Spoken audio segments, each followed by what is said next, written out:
നമ്മൾ ഇന്ന് എന്തിനാണോ ഇൻവെസ്റ്റ് ചെയ്യുന്നത്, നാളെ അതാണ് നമ്മൾ.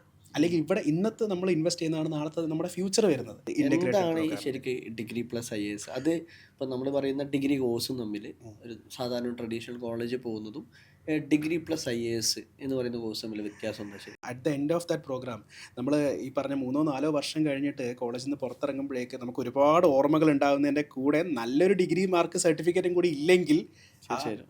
കോഴ്സ് വേസ്റ്റാണ്. നമ്മൾ ജസ്റ്റ് അക്കാഡമിക് നോളജ് ഗെയിൻ ചെയ്യുക, അല്ലെങ്കിൽ നമ്മളൊരു ഡിഗ്രി എടുക്കുക, അല്ലെങ്കിൽ ഒരു UPSCക്ക് വേണ്ടി വെറുതെ പഠിക്കുക എന്നതിലുപരി നല്ലൊരു പേഴ്സണാലിറ്റി ഡെവലപ്പ് ചെയ്യുക, ഒരു ക്യാരക്ടർ ഡെവലപ്മെൻറ്റ് ഉണ്ടാക്കുക എന്നൊരു ലക്ഷ്യം കൂടി ഈ ഒരു കോഴ്സിൻ്റെ ഭാഗമായിട്ടുണ്ട്. സിവിൽ സർവീസിന് നമുക്ക് സിലബസ് കവർ ചെയ്യാനുണ്ട്. ശരിക്കും നമ്മൾ ദിവസേന എത്ര മണിക്കൂറാണ് ശരിക്കും ഈ പരീക്ഷയ്ക്ക് പഠിക്കേണ്ടത്? ദിവസേന അതിൽ ഒരു ഇപ്പോൾ കുറേ ആൾക്കാർ പറയും നമ്മളൊരു 12 മണിക്കൂറൊക്കെ പഠിക്കണം. ഞാൻ അതൊക്കെ പോസിബിൾ ആണോ? 12 മണിക്കൂർ ഒരു മനുഷ്യർ പഠിക്കുക എന്ന് പറഞ്ഞു കഴിഞ്ഞാൽ പോസിബിൾ ആണോ? അതാണ്, അത് പോസിബിൾ അല്ല എന്നാണ് തോന്നുന്നത്. പക്ഷേ ശരിക്കും ഒരു ആസ്പിരൻ്റ് ഒരു ക്വാളിറ്റി ടൈം എത്രയാണ്? അതാണ് അവിടെയാണ് ഒരു കാര്യം. അതായത് നമ്മൾ ഇരിക്കുക എന്നുള്ളതും, അതായത് പഠിക്കാൻ ഇരിക്കുക എന്നതും പഠിക്കുക എന്നുള്ളതും വ്യത്യാസമാണ്. പഠിക്കാൻ നമുക്ക് ഇരിക്കാം 12 മണിക്കൂർ, ഒരു പ്രശ്നമല്ല. 12 മണിക്കൂറിൽ 16 മണിക്കൂറും വേണമെങ്കിൽ ഇരിക്കാം, ഉറക്കം കഴിഞ്ഞ് കഴിഞ്ഞാൽ ബാക്കിയുള്ള സമയം മുഴുവൻ ഇരിക്കാം. പക്ഷേ ആ ഇരിക്കുന്ന സമയം നമ്മൾ പഠിക്കുന്നുണ്ടോ എന്നുള്ളതാണ് ചോദ്യം. എഫക്റ്റീവ് ലേണിംഗ് അത് എത്ര മണിക്കൂർ ഉണ്ട് എന്നുള്ളതാണ്. അത് നമുക്കൊരു 4 to 5 hours അപ്പുറത്തേക്കൊന്നും ഒരു മനുഷ്യനെ കൊണ്ടുപോകാൻ പറ്റില്ല. നമുക്ക് എക്സോസ്റ്റഡ് ആവും, ബേൺ ഔട്ട് ആവും നമ്മുടെ ബ്രെയിൻ. പക്ഷേ ഇവിടെ ഒരു പ്രശ്നം എന്താണെന്ന് വെച്ചാൽ, ഈ ഡിഗ്രി കഴിഞ്ഞ് നമ്മൾ ഇമ്മീഡിയറ്റ്ലി സിവിൽ സർവീസ് കോച്ചിങ്ങിന് വേണ്ടി ഇറങ്ങുന്ന ആൾക്കാർ, ഡിഗ്രി ഒക്കെ കഴിഞ്ഞു, ഇനി 1 year നമുക്ക് സിവിൽ സർവീസ്, പല ആൾക്കാർക്കും ടാർഗറ്റ് കൊടുക്കും പാരൻസ്. 1 year പഠിക്കുക, 1 year പഠിച്ചിട്ട് അതിൻ്റെ ഉള്ളിൽ പാസ്സാവണം, അല്ലെങ്കിൽ വേറെ ജോലി ഷെഡ്യൂളായി. ടൈറ്റ് ഷെഡ്യൂളായി. കാരണം ലൈക്ക് അവർ ഡിഗ്രി സബ്ജക്റ്റ് പഠിക്കാൻ അവർക്ക് ഇത്ര 3 വർഷത്തിൻ്റെ, അതിന് തുല്യമായിട്ടുള്ള സിവിൽ സർവീസ് പഠിക്കാൻ വേണ്ടിയിട്ട് അവർക്ക് കൊടുക്കുന്നത് 1 year. അപ്പോൾ 1 yearനുള്ള നീ പഠിച്ച് പാസ്സായിരിക്കണം, അല്ലെങ്കിൽ ഈ ജോലിക്ക് പോവുക, അല്ലെങ്കിൽ ഞാൻ നിന്നെ നാട് കടത്തും പുറത്തേക്ക്, ലൈക്ക് UK പോയിക്കൊള്ളണം, അല്ലെങ്കിൽ ലൈക്ക് ഗൾഫിലേക്ക്. ഒരു പ്രഷറിൻ്റെ ഉള്ളിലാണ്, നല്ല പ്രഷർ കുക്കറിൻ്റെ ഉള്ളിലായി. അല്ലെങ്കിൽ ഇപ്പം പെൺകുട്ടികളാണെങ്കിൽ ഇങ്ങനൊരു ചോദ്യം, ഇങ്ങനൊരു കാര്യം പറയും, 1 വർഷം ഓക്കെ, 1 വർഷം പഠിച്ചു, പാസ്സാവുന്നില്ലെങ്കിൽ അടുത്തത് കെട്ടിച്ചു വിടും. ആ ഒരു നമ്മുടെ നാട്ടിലെ കൾച്ചർ അനുസരിച്ച് അങ്ങനെയാണ്. അതെ. ഇപ്പം കുറേ മാറ്റമുണ്ട് കേട്ടോ, ഒരുപാട് മാറ്റങ്ങളുണ്ട്. എഡ്യൂക്കേറ്റഡ് ആയിട്ടുള്ള പാരൻസ് ഇങ്ങനെ ഒരു ഫോഴ്സിംഗ് ഒന്നും ചെയ്യുന്നില്ല, നല്ല മാറ്റമുണ്ട്. പക്ഷെ എന്നാലും ചില കുട്ടികൾ ഇപ്പോഴും ഫേസ് ചെയ്യുന്നുണ്ട് ഈ ഒരു പ്രഷർ അവിടെ ഫേസ് ചെയ്യുന്നുണ്ട്. അപ്പം 1 year നമുക്കുള്ളൂ. ഈ 1 yearനുള്ളിൽ ഇത്രയും ഹ്യൂജ് സിലബസ് പഠിക്കണം. അവർ അത്രയും പ്രഷർ അവരുടെ ലൈക്ക് തലയിൽ മൗണ്ട് ആവുകയാണ്. ഇപ്പോൾ ഈ ഇത്രയും വലിയൊരു സിലബസ് എങ്ങനെ 1 yearനുള്ളിൽ പഠിച്ചെടുക്കും? അപ്പോൾ അവർ സ്വാഭാവികമായിട്ട് കൂടുതൽ സമയം ഇരിക്കണം എന്നുള്ളൊരു ചിന്ത വന്നിട്ട് 12-16 മണിക്കൂർ ഇരിക്കും. പക്ഷേ അവിടെ എന്താവുന്നില്ല, പ്രോപ്പറായ ഒരു ലൈക്ക് ബ്രെയിനിലേക്ക് നമുക്ക് പ്രോപ്പറായി കൺസ്ട്രക്ട് ചെയ്യാൻ പറ്റുന്നില്ല, ലൈക്ക് പ്രോപ്പറായി നമുക്ക് ലൈക്ക് എഫക്റ്റീവായ ലേണിംഗ് അവിടെ നടക്കുന്നില്ല. ഇരിക്കുന്നുണ്ട്, 16 മണിക്കൂർ ഇരിക്കുന്നുണ്ട്. അതുകൊണ്ട് നമുക്ക് കിട്ടുന്ന എന്തായിരിക്കും, നമ്മൾ മെൻ്റലി ഫിസിക്കലി അങ്ങ് സിക്കാവും അല്ലേ. അപ്പം ഓരോരുത്തർ വ്യക്തിയുടെ അപേക്ഷയും ഗ്രാസ്പിംഗ് പവറിനനുസരിച്ച് വ്യത്യാസമാണെങ്കിൽ കൂടി ഈ ഇത്ര മണിക്കൂറൊക്കെ ഇരിക്കുന്നത് കഴിഞ്ഞാൽ കുറച്ച് സ്വാഭാവികമായിട്ട് അവർ ലൈക്ക് എക്സോസ്റ്റ് ആണ്. നമ്മളിപ്പോൾ ടോപ്പേഴ്സിൻ്റെ ഇൻ്റർവ്യൂലൊക്കെ കാണും, ഞാൻ 20 മണിക്കൂർ പഠിച്ചു. 20 മണിക്കൂർ എങ്ങനെ ഒരു മനുഷ്യൻ പഠിക്കുക? അവർ എത്ര മണിക്കൂർ ഉറങ്ങും? 4 മണിക്കൂർ. ബാക്കിയുള്ള സമയങ്ങൾ ബാക്കിയുള്ള ആക്ടിവിറ്റീസൊക്കെ ഉണ്ടാവില്ല. 20 മണിക്കൂർ ഒരു മനുഷ്യൻ ഒരു സ്ഥലത്ത് ഇരിക്കാൻ പറ്റുമോ? ലൈക്ക് അത് ഒരു ദിവസത്തെ കാര്യമല്ല, അവർ 1 yearലേക്കുള്ള കാര്യമാണ് പറയുന്നത്. സോ ഡെഫിനറ്റ്ലി അത് ലൈക്ക് കള്ളം വേണം. അത് പോട്ടെ, സിവിൽ സർവീസ് ആസ്പിരൻ്റ് എത്ര മണിക്കൂർ ശരിക്കും ഉറങ്ങണം? സിവിൽ സർവീസ് ആസ്പിരൻ്റ് എന്നല്ല, ഏതൊരു മനുഷ്യനും എൻ്റെ അഭിപ്രായത്തിൽ എന്താണ് സയൻറ്റിഫിക്കലി പറയുന്ന ഒരു 7.5 hours ഉറങ്ങണം. പക്ഷെ നമ്മളെ സംബന്ധിച്ചിട്ട് ഉറക്കം കുറച്ച് കൂടുതൽ വേണമെന്നാണ് പറയും. ഒരു 8 മണിക്കൂറെങ്കിലും ഉറങ്ങുകയെന്ന് പറയും. കാരണം നമ്മൾ ഈ പഠിച്ച കാര്യങ്ങളൊക്കെ ബ്രെയിനിൽ പ്രോപ്പറായിട്ട് സ്ട്രക്ചേർഡ് ആകുന്ന, പ്രോസസ്സ് ചെയ്യുന്നത് ചിലപ്പോൾ ഉറക്കത്തിൻ്റെ ടൈമിലായിരിക്കും. ഓക്കെ, അപ്പോൾ നമ്മൾ ഉറക്കം സാക്രിഫൈസ് ചെയ്തുകൊണ്ട് നടക്കില്ല. സോ അവിടെയാണ് ഈ 1 yearൻ്റെ ടൈറ്റ് ഷെഡ്യൂളും 3 yearൻ്റെ ലോങ് ടേം സ്ട്രാറ്റജിയും തമ്മിലുള്ള ഒരു വ്യത്യാസം, അല്ലെങ്കിൽ ഒരു 3 yearൻ്റെ ബെനിഫിറ്റ് അവിടെയാണ്. കാരണം നമുക്ക് 1 yearൽ ഇത്രയും കാര്യങ്ങൾ നമ്മൾ കഷ്ടപ്പെട്ട് പഠിച്ച് എടുക്കുന്നതിനേക്കാൾ നമുക്ക് കുറച്ചുകൂടി റിലാക്സായി, കുറച്ചുകൂടി ഡീറ്റെയിൽഡായി, വളരെ നല്ല രീതിയിൽ കൺസെപ്ച്വൽ ക്ലാരിറ്റിയോടെ നമുക്ക് 3 year കൊണ്ട് പഠിക്കാം. പക്ഷേ 3 year കൊണ്ട് പഠിക്കാന്ന് പറയുമ്പോൾ ഡിഗ്രി കഴിഞ്ഞിട്ട് 3 year ഇൻവെസ്റ്റ് ചെയ്യുക എന്ന് പറയുമ്പോൾ അത് കുറച്ച് റിസ്ക്കി ആയിട്ടുള്ളൊരു കാര്യമാണെന്ന് പറയും. കാരണം 3 വർഷമൊക്കെ നമ്മൾ ഇതിന് വേണ്ടിയിട്ട് ചെയ്തിട്ട് 4ാമത്തെ വർഷം നമ്മൾ വീണ്ടും ലൈക്ക് നമ്മൾ ഈ പറഞ്ഞ ബാക്കി എക്സാമിന് വേണ്ടിയിട്ട് പോകാമെന്ന് പറയുമ്പോൾ പ്രശ്നമല്ല. പക്ഷേ അതിനുള്ള ആൾക്കാരുണ്ട്. പക്ഷേ എന്നാലും ഒരു അല്പം റിസ്കി ഗെയിമാണ്. നമ്മളൊരു ടൈറ്റ് ഷെഡ്യൂളിലേക്ക് തിരിച്ചു പോകും. ടൈറ്റ് ഷെഡ്യൂളിലേക്ക്. അതെ. അപ്പോൾ അവിടെയാണ് നമുക്ക് ഈ +2 കഴിഞ്ഞ് കഴിഞ്ഞാൽ നമുക്ക് ഡിഗ്രിയുടെ കൂടെ തന്നെ ഇത് സിവിൽ സർവീസ് പഠിക്കുക എന്നുള്ളതിൻ്റെ ഒരു ഓപ്ഷൻ. അവിടെയാണ് നമുക്ക് ഈ ഡിഗ്രി പ്ലസ് IASൻ്റെ ഒരു സാധ്യത വരുന്നത്. എന്താണ് ഈ ശരിക്ക് ഡിഗ്രി പ്ലസ് IAS? അത് ഇപ്പം നമ്മൾ പറയുന്ന ഡിഗ്രി കോഴ്സും തമ്മിൽ ഒരു സാധാരണ ട്രഡീഷണൽ കോളേജിൽ പോകുന്നതും ഡിഗ്രി പ്ലസ് IAS എന്ന് പറയുന്ന കോഴ്സ് തമ്മിൽ വ്യത്യാസം എന്താ ശരിക്കും? ഇത് ഇൻഫോർമലി നമുക്ക് വേണമെങ്കിൽ ഒരു പ്രൊഫഷണൽ കോഴ്സാണെന്ന് പറയാം. കാരണം നമ്മളൊരു ജോലി ലക്ഷ്യം വെച്ചുകൊണ്ട് പഠിക്കുന്നതാണ്. ഇപ്പോൾ സാധാരണ നമ്മളൊരു കോളേജിൽ പോകുന്നത്, ഇപ്പം ലൈക്ക് കുട്ടികളുടെ ഒരു ട്രെൻഡ് നമ്മൾ കാണുന്നത്, ഇപ്പോൾ പലരും പറഞ്ഞു കേട്ടിട്ടുള്ളൊരു കാര്യമാണ്, 10th വരെ നന്നായിട്ട് പഠിച്ചു, 10 A+ മേടിച്ചു. +2 കുഴപ്പമില്ലാത്ത രീതിയിൽ പഠിച്ചു. എന്നാലും കുറച്ച് ലൈക്ക് +2 ടഫ്നെസ് വരുന്നതിനനുസരിച്ച് കുറയും, എന്നാലും നല്ല രീതിയിൽ പഠിച്ചു. ഒരു 4-5 A+ ഒക്കെ മേടിച്ച് നല്ല രീതിയിൽ പഠിച്ചൊരു കുട്ടി കോളേജിലെത്തി. ഫസ്റ്റ് ഇയറിൻ്റെ exam wash out, complete subject fail, അല്ലെങ്കിൽ ലൈക്ക് നല്ല രീതിയിൽ ഉഴപ്പാൻ തുടങ്ങി. 3 വർഷം കംപ്ലീറ്റ് ഉഴപ്പുന്നൊരു സിറ്റുവേഷനിലേക്ക് വരുന്നു. ഇത് കോളേജ് അടിച്ചു പൊളിക്കാൻ കോളേജ് അടിച്ചു പൊളിക്കുക. കാരണം എന്താ വെച്ചാൽ പണ്ട് മുതലേ ഈ പാരൻസ് പറയുന്ന ഒരു കാര്യമുണ്ട്, 10ാം ക്ലാസ് നീ ഈ ഒരു വർഷം നന്നായിട്ട് പഠിച്ചു കഴിഞ്ഞാൽ നിന്റെ ലൈഫ് സെറ്റാണ്, ഇതാണ് നിന്റെ ടേണിംഗ് പോയിന്റ്, ലൈഫിലെ ടേണിംഗ് പോയിന്റ്. ഓക്കെ, ഒരു ടേണിംഗ് അവിടെ കഴിഞ്ഞു. അത് കഴിഞ്ഞിട്ട് +1 +2 വരുന്ന സമയത്തുള്ള ഒരു ഡയലോഗാണ്, 2 വർഷം നീ കഷ്ടപ്പെട്ട് പഠിച്ചാൽ നിന്റെ ലൈഫ് സെറ്റാണ്, ഇത് അടുത്ത ടേണിംഗ് പോയിന്റാണ്. വീണ്ടും ഒരു ടേൺ ചെയ്തു, മൊത്തം U-turn ആയി. അപ്പോൾ അത് കഴിഞ്ഞിട്ട് പിന്നീട് അങ്ങോട്ടേക്ക് പിന്നീട് ഒരു കുട്ടീനോട് പറയാം 3 വർഷം ഡിഗ്രി നീ നന്നായി പഠിച്ചു കഴിഞ്ഞാൽ അടിപൊളി, കുട്ടി അത് വിശ്വസിക്കില്ല. കാരണം 2 ടേണിംഗ് ഓൾറെഡി കഴിഞ്ഞു, 2 കഷ്ടപ്പാട് ഓൾറെഡി കഴിഞ്ഞു. അപ്പോൾ ഒന്നത്. രണ്ടാമത്തത്, പലപ്പോഴും കുട്ടികൾക്ക് കിട്ടാത്തൊരു ഫ്രീഡം കോളേജിലെത്തുമ്പോഴേക്ക് കിട്ടുന്നത്. കാരണം സ്കൂൾ നമ്മളിവിടെ ലൈക്ക് വീടിൻ്റെ തൊട്ടടുത്തായിരിക്കും, ഡേ സ്കോളറായിട്ടായിരിക്കും പഠിച്ചിട്ടുണ്ടാവും. +2 വരെയും ഡേ സ്കോളറായിട്ട് പഠിച്ച കുട്ടികൾ കോളേജിലേക്ക് എത്തുമ്പോൾ ചിലപ്പോൾ ഹോസ്റ്റലിൽ നിന്ന് പഠിക്കേണ്ടി വരും, അല്ലെങ്കിൽ അവർ കുറച്ചുകൂടി ലൈക്ക് ദൂരെ ടൗണിലേക്കോ അല്ലെങ്കിൽ സിറ്റി ഏരിയയിലേക്കോ പോയിട്ടായിരിക്കും ചിലപ്പോൾ കോളേജ് അറ്റൻഡ് ചെയ്യുന്നത്. അപ്പോൾ കോളേജിലേക്ക് എത്തുമ്പോഴേക്ക് എന്തായി, കുറച്ചും കൂടി ഒരു ഫ്രീ ആയി. കാരണം വലിയ കുട്ടികളായി എന്നുള്ള ചിന്ത കൊണ്ട് പാരൻസും കുറച്ച് ഫ്രീഡം കൊടുക്കുന്നു. അവരെ അങ്ങനെ ഇനി അടിച്ച് പഠിപ്പിക്കണം, നിർത്തി പഠിപ്പിക്കേണ്ട ആവശ്യമില്ല എന്നുള്ള രീതിയിൽ ആ ഒരു രീതി കുറച്ചൊരു ലൈക്ക് ഫ്രീ മൈൻഡിലേക്ക് വരുന്നു. കുട്ടികൾ ആ സമയത്തേക്ക് അവരെത്തുന്ന സമയത്തേക്ക് പുതുതായിട്ട് ഒരുപാട് ഫ്രണ്ട്സിനെ കാണുന്നു, പുതിയ ലോകം കാണുന്നു. അവരതിൻ്റെ ഒരു എന്താ ഫാൻറ്റസിയിൽ അങ്ങ് വീഴാണ്. പഠിത്തത്തിൻ്റെ ഇമ്പോർട്ടൻസ് പലപ്പോഴും അവിടെ കുറയുന്നു. കാരണം കോളേജിൽ എപ്പോഴും പഠിത്തം സെക്കൻഡറി ആണ്, ആ ഒരു രീതിയിലാണ്. ബാക്കി കോളേജ് ലൈഫാണ് പ്രയോറിറ്റി മാറി. കുറച്ച് എന്റർടൈൻമെന്റ് ആവാം, സിനിമക്ക് പോവാം. അതെ, കുറച്ചുകൂടി ഒരു അതൊന്നും വലിയ തെറ്റെന്നല്ല കേട്ടോ പറയണത്. പക്ഷേ എങ്കിൽ എന്നാലും അവിടെ അത് ഫസ്റ്റ് പ്രയോറിറ്റി ആകുമ്പോഴാണ് ഈ പ്രശ്നം. നമ്മുടെ അക്കാഡമിക് ഡിസിപ്ലിൻ നന്നായിട്ട് അങ്ങ് മാറുന്നു. അതായത് പഠിത്തം സെക്കൻഡ് പ്രയോറിറ്റിയും ലൈഫ് എൻജോയ് ചെയ്യേണ്ടത് ഫസ്റ്റ് പ്രയോറിറ്റി ആയിട്ട് ഇരിക്കുമ്പോഴാണ് നമ്മൾ പഠിത്തത്തിൽ ബാക്കോട്ടേക്ക് പോകുന്നത്. കാരണം at the end of that program നമ്മൾ ഈ പറഞ്ഞ 3-4 വർഷം കഴിഞ്ഞിട്ട് കോളേജിൽ നിന്ന് പുറത്തിറങ്ങുമ്പോഴേക്ക് നമുക്ക് ഒരുപാട് ഓർമ്മകൾ ഉണ്ടാകുന്നതിൻ്റെ കൂടെ നല്ലൊരു ഡിഗ്രി മാർക്ക് സർട്ടിഫിക്കറ്റും കൂടി ഇല്ലെങ്കിൽ കോഴ്സ് വേസ്റ്റാണ്. ബാലൻസ് ഉണ്ടായിരിക്കണം. ഓക്കെ, പക്ഷേ ഈ ബാലൻസ് പലപ്പോഴും ഈ ഒരു ട്രാൻസിഷൻ ഏജിലുള്ള കുട്ടികൾക്ക് അത് അവർക്ക് സ്വയം ഉണ്ടാക്കാൻ പറ്റുന്നില്ല എന്നുള്ളതാണ് ഒരു പ്രശ്നം. കാരണം ഇത് ടീനേജിലുള്ള കുട്ടികളാണ്. അപ്പോൾ അവർ ലൈക്ക് ഭയങ്കര കൺഫ്യൂഷൻ അവർക്ക്, പഠിക്കണോ പ്രേമിക്കണോ, ഇതൊക്കെ ഒരു കൺഫ്യൂഷൻ വരുന്നൊരു ടൈമാണ്. അപ്പോൾ പലപ്പോഴും കംഫർട്ടബിൾ ആയിട്ടുള്ളൊരു ഓപ്ഷൻ ഏതാ? സെക്കൻഡ് ഓപ്ഷനാണ്. പഠിത്തത്തിനേക്കാളും കൂടുതൽ, പഠിത്തത്തിന് കുറച്ച് ബുദ്ധിമുട്ടുണ്ട്. അപ്പം ഇവർ ലൈക്ക് പഠിത്തത്തിന് ഇമ്പോർട്ടൻസ് കുറയുകയും ബാക്കിയുള്ള ആക്ടിവിറ്റീസിലേക്ക് കൂടുതൽ ടൈം ഇൻവെസ്റ്റ് ചെയ്യുന്ന സമയത്ത് നമ്മൾ ഇന്ന് എന്തിനാണോ ഇൻവെസ്റ്റ് ചെയ്യുന്നത്, നാളെ അതാണ് നമ്മൾ, അല്ലെങ്കിൽ ഇന്നത്തെ നമ്മൾ ഇൻവെസ്റ്റ് ചെയ്യുന്നതാണ് നാളത്തെ നമ്മുടെ ഫ്യൂച്ചർ വരുന്നത്. അപ്പോൾ ഈ ഒരു പ്രശ്നമാണ് പലപ്പോഴും ഒരു നോർമൽ കോളേജിൽ പോകുന്ന സമയത്ത് കുട്ടികൾക്ക് കിട്ടുന്നത്. അറ്റ് ദ സെയിം ടൈം ഇതൊരു പ്രൊഫഷണൽ ഡിഗ്രി ആണെങ്കിൽ ആ പ്രൊഫഷണൽ കോഴ്സിൻ്റെ ആ ഒരു സീരിയസ്നെസ് അതിൽ ഇരിക്കുന്ന സമയത്ത് കൂടുതൽ കുട്ടികളും ഓക്കെ ഇത് പാസ്സായേ പറ്റുള്ളൂ, അല്ലെങ്കിൽ ഇന്ന് ഈ ഒരു ഇയറിൽ പാസ്സായാലും അടുത്ത ബുദ്ധിമുട്ടാണ്, അല്ലെങ്കിൽ അത്രയും സീരിയസ് ആണ് എന്ന് വരുന്ന സമയത്ത് പ്രൊഫഷണൽ ഡിഗ്രി ചെയ്യുന്ന കുട്ടികൾ കുറച്ചുകൂടി സീരിയസ് ആയിരിക്കും. ലൈക്ക് ആർട്സ് സബ്ജക്റ്റിലേക്കാണെങ്കിൽ കുറച്ചുകൂടി സീരിയസ് നമുക്ക് പ്രൊഫഷണൽ ഡിഗ്രിയിൽ കാണാൻ പറ്റും. ഓക്കെ, അതാണ് ഒരു പ്രൊഫഷണൽ ഡിഗ്രിയുടെ ടഫ്നെസ് ഉണ്ട്. കുറേ കൂടി ക്ലാസ്സുകൾ വരുന്നുണ്ട്, റെഗുലറായിട്ട് പഠിക്കണം, പഠിച്ചേ പറ്റുള്ളൂ. സ്ട്രിക്റ്റ് ആണ്. MBBS കോഴ്സിൽ നമുക്ക് അത് കാണാൻ പറ്റുന്നത്. എഞ്ചിനീയറിംഗിൽ ഒരു പരിധി വരെ നമുക്ക് കാണാൻ പറ്റുന്നത് ചില കോളേജിലെങ്കിലും. ഓക്കെ, അപ്പം പ്രൊഫഷണൽ കോഴ്സിൻ്റെ ഒരു ബെനിഫിറ്റ് അതാണ്. പഠിത്തത്തിൽ നമ്മൾ മീൻസ് പഠിത്തത്തിന് നമ്മൾ സെക്കൻഡ് പ്രയോറിറ്റി ആക്കില്ല എന്നുള്ളതാണ്. അപ്പം ഞാൻ ഈ ഡിഗ്രി+IAS പ്രൊഫഷണൽ കോഴ്സാണെന്ന് പറയാൻ കാരണം അത് ഫോർമലി അല്ല ഞാൻ പറയുന്നത്, ഇൻഫോർമലി ഒരു പ്രൊഫഷണൽ കോഴ്സാണ്. കാരണം നമ്മുടെ പഠിത്തം എന്ന് പറഞ്ഞത് അത് IASന് വേണ്ടിയിട്ട്, സിവിൽ സർവീസിന് വേണ്ടിയിട്ടാണ്. സിവിൽ സർവീസാണ് നമ്മുടെ ഫസ്റ്റ് പ്രയോറിറ്റി, സിവിൽ സർവീസാണ് നമ്മുടെ പ്രൊഫഷൻ. അതിന് വേണ്ടിയിട്ടുള്ള പഠിത്തമാണ് അതിൽ നടക്കുന്നത്. ഡിഗ്രി അതിലേക്കൊരു വഴി മാത്രമാണ്. അപ്പോൾ ഡിഗ്രി നമ്മൾ പഠിക്കുന്നുണ്ടെങ്കിലും അത് നമ്മുടെ ലൈക്ക് ഡിഗ്രിക്ക് വേണ്ടിയിട്ടുള്ള പഠിത്തമല്ല.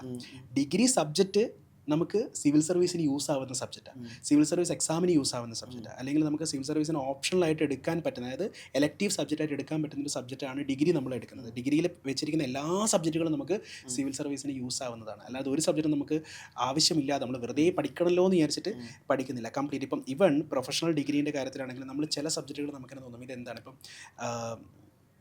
ചില ആവശ്യം ഉണ്ടായിരിക്കാം. പക്ഷേങ്കിൽ ഇപ്പം ഞാൻ പഠിക്കുന്ന സമയത്ത് അഡ്വാൻസ് മെക്കാനിക്സ് ഓഫ് സോളിഡ്സ് എന്ന് പറയുന്നൊരു സബ്ജക്റ്റ് ഞാൻ ബിടെക്കിന് മെക്കാനിക്കൽ എഞ്ചിനീയറിംഗ് പഠിച്ചിട്ടുണ്ട്. അപ്പോൾ അത് സിവിൽ എഞ്ചിനീയറിംഗിലെ കുട്ടികൾ പഠിക്കേണ്ട ഒരു സബ്ജക്റ്റാണ്. എപ്പോഴും ചോദിച്ചിട്ടുണ്ടായിരുന്നു ഇത് എന്തിനാണ് ഈ ഒരു സബ്ജക്റ്റ് ഇതിൽ.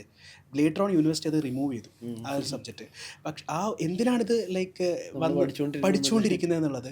ഓക്കെ, അത് ചിലപ്പോൾ ഭാവിയിൽ എപ്പോഴെങ്കിലും യൂസ് ആവും എന്ന് വിചാരിച്ചിട്ടാണത് പഠിക്കുന്നത്. പക്ഷേ ഇവിടെ നമ്മുടെ ഡിഗ്രിക്ക് ചൂസ് ചെയ്തിരിക്കുന്ന സബ്ജക്റ്റ് രണ്ട് ലൈക്ക് സബ്ജക്റ്റാണ് നമുക്ക് ഓപ്ഷൻസ് ഉള്ളത്. ഒന്നുകിൽ നമുക്ക് BA ഓണേഴ്സ് പൊളിറ്റിക്കൽ സയൻസ്, അല്ലെങ്കിൽ BA ഓണേഴ്സ് സോഷ്യോളജി.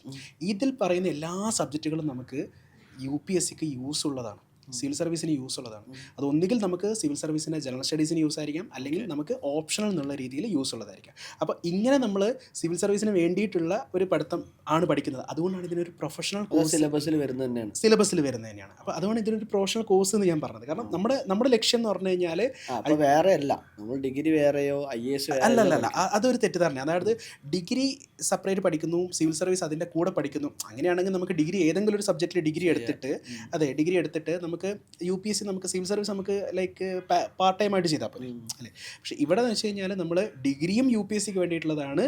UPSCൻ്റെ പഠിത്തവും ആ രീതിയിലാണ്. ഇപ്പോൾ ഡിഗ്രീൻ്റെ സബ്ജക്റ്റ് ആണെങ്കിൽ കൂടി നമ്മളത് UPSCൻ്റെ പെർസ്പെക്റ്റീവിലാണ് നമ്മൾ പറയുന്നത്. സിവിൽ സർവീസിൽ നാളെ ഇപ്പം നമുക്ക് ഇപ്പോൾ ഒരു സബ്ജക്റ്റ് നമ്മൾ ഇമോഷണൽ ഇൻ്റലിജൻസ് പറയുന്ന ഒരു സബ്ജക്റ്റ്, പൊളിറ്റിക്കൽ സയൻസിൽ വരുന്നൊരു സബ്ജക്റ്റ്. ഇപ്പോൾ ഞാനിപ്പോൾ എടുക്കുന്നത് ഇമോഷണൽ ഇൻ്റലിജൻസ് പറയുന്ന ഒരു സബ്ജക്റ്റ്. ഈ സബ്ജക്റ്റ് നമുക്ക് സിവിൽ സർവീസിൽ എത്രത്തോളം ആവശ്യമുള്ളതാണ്? ഒന്ന്, എക്സാമിൻ്റെ കാര്യത്തിൽ നമുക്ക് എന്താ എത്തിക്സിൽ വരുന്നുണ്ട് ഈ ഒരു സബ്ജക്റ്റ്. ബട്ട് ഇമോഷണലി ഒരു ഓഫീസർ ഇമോഷണലി ഇൻ്റലിജൻ്റ് ആവുക, ഇമോഷണലി ലൈക്ക് ആ ഒരു കൺട്രോൾ ഉണ്ടാവുക എന്നുള്ളത് ഓഫീസറുടെ അവരുടെ പ്രൊഫഷണൽ ലൈഫിലും പേഴ്സണൽ ലൈഫിലും വളരെയധികം ഇമ്പോർട്ടൻ്റ് ആയിട്ടുള്ളൊരു കാര്യമാണ്. അപ്പോൾ ഒരു സബ്ജക്റ്റ് നമുക്ക് ആവശ്യമില്ലാതെ ആവുന്നില്ല. അതൊന്ന്. രണ്ടാമത്തെ ഒരു കാര്യം എന്ന് വെച്ച് കഴിഞ്ഞാൽ നമ്മൾ ജസ്റ്റ് അക്കാഡമിക് നോളജ് ഗെയിൻ ചെയ്യുക, അല്ലെങ്കിൽ നമ്മളൊരു ഡിഗ്രി എടുക്കുക, അല്ലെങ്കിൽ ഒരു UPSCക്ക് വേണ്ടി വെറുതെ പഠിക്കുക എന്നതിലുപരി നല്ലൊരു പേഴ്സണാലിറ്റി ഡെവലപ്പ് ചെയ്യുക, ഒരു ക്യാരക്ടർ ഡെവലപ്മെൻറ്റ് ഉണ്ടാക്കുക എന്നൊരു ലക്ഷ്യം കൂടി ഈ ഒരു കോഴ്സിൻ്റെ ഭാഗമായിട്ടുണ്ട്. നല്ലൊരു പേഴ്സണാലിറ്റി ഡെവലപ്പ് ചെയ്യുക. ഒരു like often we say that the toughest paper in UPSC is character. ഒരു വ്യക്തിയുടെ ക്യാരക്ടറാണ് സിവിൽ സർവീസിൽ ഏറ്റവും ടഫറായിട്ടുള്ള പേപ്പർ. എന്ന് വെച്ചാൽ ലൈക്ക് നമുക്ക് നോളജ് എത്ര ഉണ്ട് എന്നല്ല ലൈക്ക് ടെസ്റ്റ് ചെയ്യപ്പെടുന്നത്, നമ്മൾ എത്രത്തോളം ആപ്റ്റിറ്റ്യൂഡ് ഉള്ള ഒരാളാണ്, നമ്മുടെ ആറ്റിറ്റ്യൂഡ് എങ്ങനെയാണ്, നമ്മുടെ ക്യാരക്ടർ എങ്ങനെയാണ്, പേഴ്സണാലിറ്റി എങ്ങനെയാണ്. ഈവൻ UPSCയുടെ ലാസ്റ്റ് സ്റ്റേജ് പേഴ്സണാലിറ്റി ടെസ്റ്റ്, നമ്മൾ ഇൻ്റർവ്യൂ എന്ന് പറയുന്നതെങ്കിലും പേഴ്സണാലിറ്റി ടെസ്റ്റ് എന്നാണ് UPSCയുടെ ടെർമിനോളജി. അതാണ് നമ്മൾ പറയും ഇൻ്റർവ്യൂ സ്റ്റേജ് എന്ന് പറയും. ഇൻ്റർവ്യൂ എന്നല്ല ഒരു വാക്കവിടെ ഇല്ല. പേഴ്സണാലിറ്റി ടെസ്റ്റ് അതൊരു പേപ്പറാണ്, ഒരു സെപ്പറേറ്റ് പേപ്പറാണത്. പക്ഷേ നമ്മൾ എഴുതുന്നില്ല, അതിന് വരെ നമ്മളെ തന്നെ പ്രസൻറ്റ് ചെയ്യുക എന്നുള്ളതാണ്. കാരണം മാർക്ക് നോക്കിക്കഴിഞ്ഞ് കഴിഞ്ഞാൽ 1750 മാർക്ക് നമുക്ക് റിട്ടേൺ എക്സാമിന് ഉണ്ടെങ്കിൽ ഇതിന് നമുക്ക് 275 മാർക്ക് നമുക്ക് വരുന്നുണ്ട്. അങ്ങനെ മൊത്തം 2025 മാർക്കിലെ എക്സാം എന്ന് വെച്ചാൽ 250 മാർക്കിൻ്റെ പല പേപ്പറുകളും വരുമ്പോൾ പേഴ്സണാലിറ്റി ടെസ്റ്റിൻ്റെ മാർക്ക് 275 ഉണ്ട്. അപ്പോൾ ഒരു പേപ്പർ പോലെ കൺസിഡർ ചെയ്യുക. അതൊരു പേപ്പറാണ് ശരിക്കും. എത്തിക്സ്, ഇൻറ്റഗ്രിറ്റി, ആപ്റ്റിറ്റ്യൂഡ്, നമ്മുടെ പേഴ്സണൽ എത്തിക്സ് ടെസ്റ്റ് ചെയ്യുമ്പോൾ പേഴ്സണാലിറ്റി ടെസ്റ്റ് ചെക്ക് ചെയ്യുന്നത് നമ്മൾ എത്രത്തോളം ഒരു ഗുഡ് പേഴ്സൺ ആണ്, നമുക്ക് എത്രത്തോളം പേഴ്സണാലിറ്റി ഉണ്ട്, ആസ് എൻ ഓഫീസർ നമ്മൾ എത്രത്തോളം ഏബിൾ ആണ് എന്നതാണ് അവിടെ ടെസ്റ്റ് ചെയ്യപ്പെടുന്നത്. ഈ ഒരു കാര്യം കൂടി നമ്മൾ ഈ കോഴ്സിൻ്റെ ഭാഗമായിട്ട് വരുന്നുണ്ട്. അതായത് ഒരു പേഴ്സണാലിറ്റി ഡെവലപ്മെൻറ്റ്, അതായത് ലൈക്ക് നല്ല രീതിയിൽ ഒരാളെടുക്കുക നമുക്ക് എങ്ങനെ ഡീല് ചെയ്യാം, എങ്ങനെ പെരുമാറാം, ലൈക്ക് ഒരു കോൺഫ്ലിക്റ്റ് നമുക്ക് എങ്ങനെ റിസോൾവ് ചെയ്യാൻ പറ്റും, നമുക്ക് പേഴ്സണൽ ലൈഫിൽ ഏതൊക്കെ രീതിയിൽ, ഇപ്പോൾ ഞാൻ നേരത്തെ പറഞ്ഞ emotional intelligence, time management, like നമുക്ക് എങ്ങനെ ഡിസിപ്ലിൻഡ് ആയിട്ട് നമ്മുടെ ലൈഫ് കൊണ്ടുപോകാം, ഇതൊക്കെ നമുക്ക് ഇതിൻ്റെ ഭാഗമായിട്ട് വരുന്നതാണ്. അപ്പോൾ സാധാരണ ഒരു കോളേജിൽ നമുക്ക് കിട്ടാത്ത ഒരുപാട് കാര്യങ്ങൾ നമുക്ക് ഈ ഒരു, അതായത് നമ്മൾ ഒരിക്കലും ഒരു കോളേജ് ലൈഫ് വേസ്റ്റ് ആയെന്നുള്ളൊരു സിറ്റുവേഷൻ നോക്കിയാൽ. ഇപ്പം ചില ആൾക്കാർ പറഞ്ഞിട്ടുണ്ട് കോളേജിൽ പോയി വെറുതെ 3 വർഷം കളഞ്ഞു, കോളേജിൽ പോയിട്ട് 4 വർഷം കളഞ്ഞു. ഇപ്പോൾ ആൾക്കാർ പറയാറുണ്ട് ഞാൻ പോയിട്ട് വെറുതെ 3 വർഷം 4 വർഷം കളഞ്ഞു. പക്ഷേ അങ്ങനെ ഒരു സിറ്റുവേഷൻ ഒരിക്കലും നമുക്കിവിടെ ഉണ്ടാവില്ല. കാരണം നമ്മളിത് ഇവൺ പ്രൊഫഷണൽ കോഴ്സ് ആയിട്ടാണ് നമ്മളിത് കൺസിഡർ ചെയ്യുന്നത്, പ്രൊഫഷണൽ ഡിഗ്രി ആയിട്ടാണ് നമ്മൾ കൺസിഡർ ചെയ്യുന്നത്. പക്ഷേ ഡിഗ്രി നമുക്ക് ലൈക്ക് ഓണേഴ്സ് ഡിഗ്രി കിട്ടുന്നുണ്ടെങ്കിലും നമ്മൾ പ്രൊഫഷന് വേണ്ടിയിട്ടാണ് പഠിക്കുന്നത്, സിവിൽ സർവീസിന് വേണ്ടിയിട്ടാണ് പഠിക്കുന്നത്. ഇൻ കേസ് അതില്ലെങ്കിൽ നമുക്ക് ബാക്കപ്പ് ഓപ്ഷൻസ് ഉണ്ട്. ഞാൻ നേരത്തെ പറഞ്ഞ പോലെ civil service mother of all examination എന്ന് പറയുന്നതിൻ്റെ റീസൺ തന്നെ അതാണ്. കാരണം നമുക്ക് ഇതേ സിലബസ് കൊണ്ട് നമുക്ക് എഴുതാൻ പറ്റുന്ന എക്സാമിനേഷൻസ് UPSC തന്നെ കണ്ടക്ട് ചെയ്യുന്ന എക്സാമിനേഷൻസ് ഉണ്ട്. EPFO, CAPFൻ്റെ എക്സാമിനേഷൻ, അതായത് CAPFലെ അസിസ്റ്റൻറ്റ് കമാൻഡൻ്റ് എക്സാമിനേഷൻ, അതുപോലെ തന്നെ ഇപ്പോൾ RRBൻ്റെ എക്സാമിനേഷൻ, SSCയുടെ CGL, CHSL, PSCൻ്റെ എക്സാമിനേഷൻ. ഇതിൻ്റെ ക്ലാസ്സുകളൊക്കെ തന്നെ ഇതിന് കൂടെ ഉണ്ടാവും. ഇതിനൊരു സെപ്പറേറ്റ് ക്ലാസ്സിൻ്റെ ആവശ്യം വരുന്നില്ല, സിലബസ് ഇത് തന്നെയാണ്. ഇപ്പം നമ്മളിപ്പം KS എക്സാമിനേഷൻ, കഴിഞ്ഞ തവണത്തെ KSൻ്റെ ഇത് നോക്കുകയാണെങ്കിൽ KSൽ ഒരു 90% സിവിൽ സർവീസിൻ്റെ സിലബസിലാണ്. ആകെ നമുക്ക് എക്സ്ട്രാ വന്നിരിക്കുന്നത് എന്താ, Kerala history, Kerala geography, Kerala economy, കുറച്ച് കേരളത്തിൻ്റെ കുറച്ച് കാര്യങ്ങൾ. ഈ ഒരു കാര്യം നമുക്ക് ലൈക്ക് ഒരു ബ്രിഡ്ജ് കോഴ്സ് പോലെ എടുത്തു കഴിഞ്ഞാൽ ബാക്കി മുഴുവൻ നമ്മൾ ഓൾറെഡി പഠിച്ച കാര്യങ്ങളാണ്. ഈ ഡിഗ്രി പ്ലസിൽ വന്നു കഴിഞ്ഞാൽ നമുക്ക് ഈ പറയുന്ന എക്സാമിൻ്റെ ഒക്കെ സിലബസ് പഠിച്ചെടുക്കാൻ പറ്റും. അതുപോലെ പരീക്ഷ എഴുതാനും പറ്റും. യെസ്. ഇപ്പോൾ KS പാസ്സായ ആൾക്കാർ എടുത്തു കഴിഞ്ഞാൽ വൺസ് അവർ UPSC ആസ്പിരൻ്റ്. ശരിയാണ്. അതെ, പണ്ട് UPSC ആസ്പിരൻസ് ആയിരുന്നു. അപ്പോൾ നമ്മുടെ കൂടെയൊക്കെ പ്രിപ്പയർ ചെയ്ത അറൗണ്ട് 13 എടുത്ത ആൾക്കാർ KSലേക്ക് ഇപ്പോൾ ഓൾറെഡി എൻ്റർ ആയിട്ടുണ്ട്. പണ്ട് പഠിച്ച ആൾക്കാരാണ്, സിവിൽ സർവീസിൻ്റെ ഇൻ്റർവ്യൂ ലെവൽ വരെ എത്തിയ ആൾക്കാർ. അല്ലെങ്കിൽ ലൈക്ക് ഇപ്പം KS പാസ്സായവർ സിവിൽ സർവീസും പാസ്സായിട്ടുണ്ട്. അപ്പോൾ ഒരു സിവിൽ സർവീസ് ചൂസ് ചെയ്യുന്നു. അല്ലെങ്കിൽ കേരളത്തിൽ നിൽക്കാനാണ് താല്പര്യം, അല്ലെങ്കിൽ കേരളം സാലറി ഇതിനാണ് കൂടുതൽ, KSനാണ് കൂടുതൽ, അപ്പോൾ അങ്ങനെ ചൂസ് ചെയ്യുന്ന ആൾക്കാരുണ്ട്. അപ്പോൾ നമ്മൾ ഇതിനൊരു സെപ്പറേറ്റ് പഠിത്തത്തിൻ്റെ ആവശ്യമില്ല. പഠിത്തം ഓൾറെഡി നമ്മൾ ഒറ്റ പഠിത്തമേ ഉള്ളൂ, അതിലെല്ലാം കവറാവുന്നു എന്നുള്ളതാണ് കാര്യം. എങ്ങനെയാണ് ഈ ഡിഗ്രി പ്ലസ് ഐസിൻ്റെ ക്ലാസ്സുകളൊക്കെ ഉണ്ടാവുക? ഒരു സാധാരണ ക്യാമ്പസുകളിൽ എന്ന് പറയുന്നത് മൺഡേ ടു ഫ്രൈഡേ, ചിലപ്പോൾ 9 to 3, അതിൽ തന്നെ ഏതൊക്കെ ക്ലാസ് ഉണ്ടാവുന്ന ഉറപ്പൊന്നുമില്ല. പിന്നെ ചില ക്ലാസ്സുകൾ നമ്മൾ ബങ്ക് മീൻസ് കട്ട് ചെയ്യാം, ഈ രീതിയിലാണല്ലോ ഒരു ക്യാമ്പസിന്. എന്നാലേ ക്ലാസ് ഒക്കെ കട്ട് ചെയ്ത് പുറത്തിറങ്ങിയാലേ നമ്മളൊരു ക്യാമ്പസിലെ പയ്യനാണ്. കോളേജിൽ മാസ് എന്ന് പറഞ്ഞാൽ ക്ലാസ് കട്ട് ചെയ്യലാണ്. ക്ലാസ്സിൽ കയറുന്നുണ്ടെങ്കിൽ അവൻ എന്തോ പ്രശ്നമുണ്ട്. ക്ലാസ് കട്ട് ചെയ്യലാണ് കോളേജിലെ നോർമൽ കാര്യം. പഠിപ്പി എന്ന് പറയുന്ന ടാഗ് ലൈൻ ഒന്നും ക്യാമ്പസിൽ തീരെ വരയില്ല.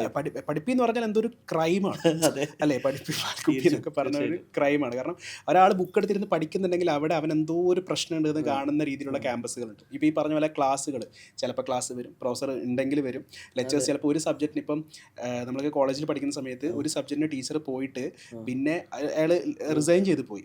അതിനുശേഷം ആ സെമിസ്റ്ററിൽ ആ സബ്ജക്റ്റ് എടുക്കാൻ ആരും വന്നിട്ടില്ല, ആരുമില്ല, പുതിയ അപ്പോയിൻമെൻറ്റ് വന്നിട്ടില്ല, ഗസ്റ്റ് ഫാക്കൽറ്റീസ് വന്നിട്ടില്ല.